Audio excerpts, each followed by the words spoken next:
Assalamualaikum warahmatullahi wabarakatuh. Perkenalkan, kami dari Angkatan 7, kelompok 1.1, peserta Latsar CPNS di lingkungan Provinsi Jawa Barat, tahun 2022. Asal instansi Kabupaten Bogor, akan mendiskusikan Smart Governance. Saya, Sansan Aldiri Sandi, perawat terampil dari RSUD Ciawi, dan rekan-rekan saya, silakan memperkenalkan diri. Nama saya Nanda Nur Alfati sebagai perawat terampil RSUD Luwiliang. Saya Ahmad Yainuddin, Pranata Komputer Terampil, bertugas di Dinas Arsip dan Perpustakaan. Perkenalkan, saya Risma Amalia, perawat terampil dari RSUD Cilengsi. Dan saya Nora Kartikawati, perawat terampil di RSUD Luwiliang. Baiklah, mari kita kembali ke pokok bahasan yang akan kita bahas, yaitu tentang smart governance. Teman-teman di sini ada yang tahu apa itu smart governance? Ya, saya. Smart Silakan. governance adalah suatu tata kelola pemerintahan yang cerdas, bertujuan untuk mewujudkan peningkatan kinerja pelayanan publik, kinerja birokrasi pemerintah, dan kinerja efisiensi kebijakan publik. Selain smart governance, ada juga istilah smart city. Mungkin di sini ada yang bisa menjelaskan? Boleh saya, Kang? Silakan. Smart City memiliki cakupan yang lumayan luas, Kang. Untuk Smart City atau kota cerdas adalah sebuah konsep kota cerdas atau pintar yang membantu masyarakatnya yang berada di dalam dengan mengelola sumber daya yang ada dengan efisien, Kang. Ya, betul sekali. Dalam smart city juga mencakup smart branding, smart economy, smart living, smart society, smart environment, dan juga smart governance. Ada juga dari hal di atas, apakah ada yang bisa menjelaskan satu persatu? Ya, saya Kang. Kalau Silakan. untuk smart branding itu berfokus dalam membangun pariwisata dan membangun daya saing bisnis. Sementara untuk smart ekonomi berfokus untuk pembangunan industri. Baik, bagus sekali penjelasannya. Dari rekan-rekan yang lain, ada yang bisa menambahkan? Iya, Kang. Silakan. Dari penjelasan teman-teman yang lain, tadi ada lagi yaitu smart living, smart society, sama smart environment.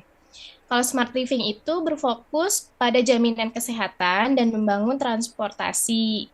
Kalau society itu berfokus pada membangun pola pikir masyarakat yang cerdas. Sedangkan smart environment berfokus pada perlindungan lingkungan, pengelolaan sampah dan limbah serta membangun energi berkelanjutan.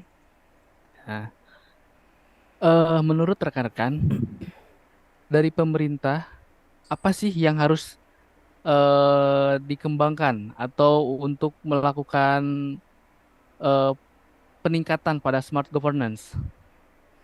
Nah, untuk melakukan peningkatan yaitu meningkatkan sinergi dengan masyarakat dalam hal perencanaan, sosialisasi, dan pelaksanaan pembangunan.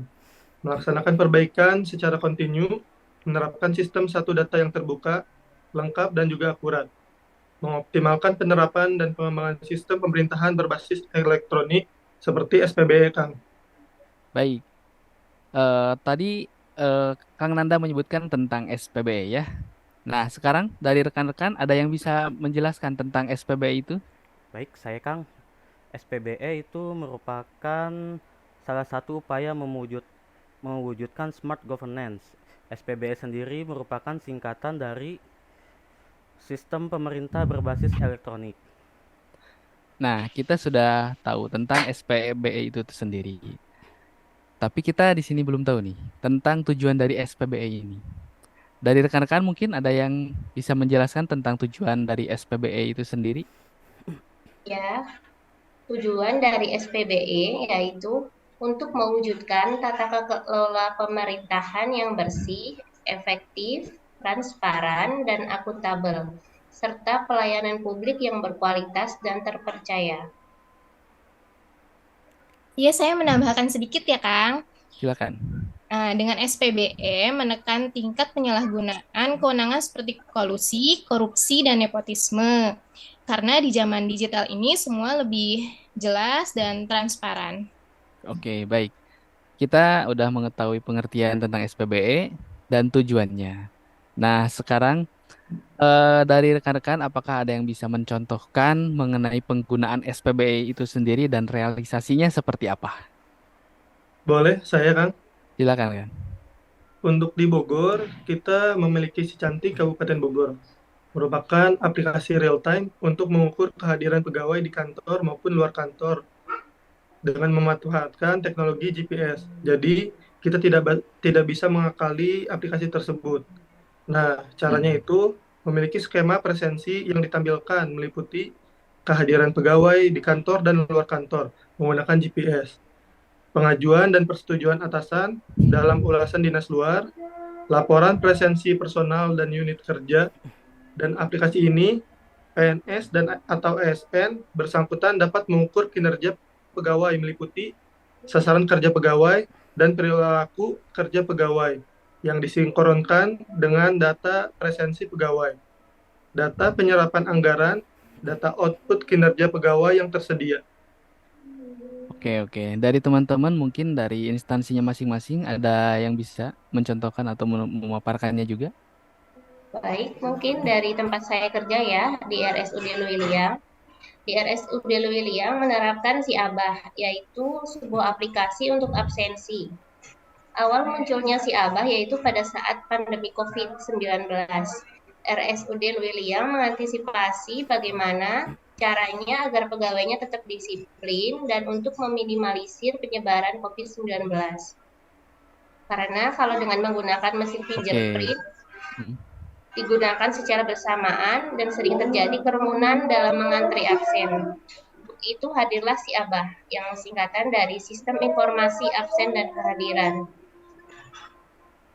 Oke, tadi kan kita sudah lihat ya dari si cantik dan dari rumah sakit juga. Mungkin dari Kang Ahmad ada lagi, Kang Ahmad silakan. Baik Kang, kalau untuk di tempat saya bertugas di bagian program dan pelaporan kebetulan ada aplikasi SIPD. SIPD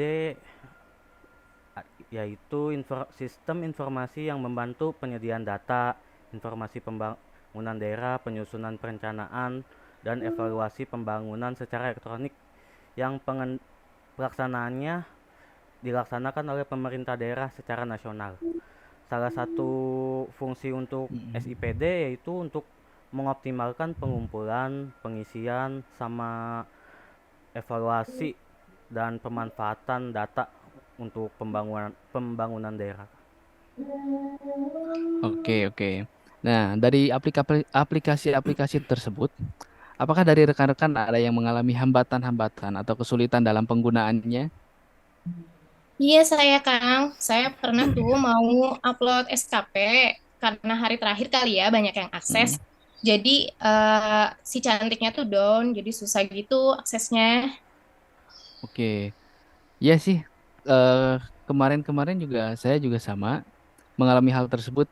Mungkin karena terlalu banyak diakses juga, mungkin karena sekarang ada penambahan ya di sisi cantiknya itu untuk pengisian SKP ya. Ya, menurut saya, hal itu juga dapat disebabkan karena aplikasi ini kan masih tergolong baru, jadi Ya. masih dalam proses pengembangan. Nah, untuk kedepannya, saya harap aplikasi-aplikasi seperti ini dapat semakin bagus, agar smart governance dapat benar-benar tercapai. Baiklah, perbincangan kali ini dicukupkan selesai. Mungkin saya dapat simpulkan bahwa smart governance adalah tata kelola pemerintah cerdas bertujuan untuk mewujudkan peningkatan kinerja pelayanan publik, birokrasi pemerintah, dan efisiensi kebijakan publik. Salah satu upayanya yaitu dengan penerapan SPBE seperti aplikasi Si Cantik, aplikasi Si Abah, dan SIPD. Mungkin itu saja yang dapat kami sampaikan. Terima kasih. Wassalamualaikum warahmatullahi wabarakatuh. Waalaikumsalam Waalaikumsalam warahmatullahi warahmatullahi wabarakatuh. wabarakatuh.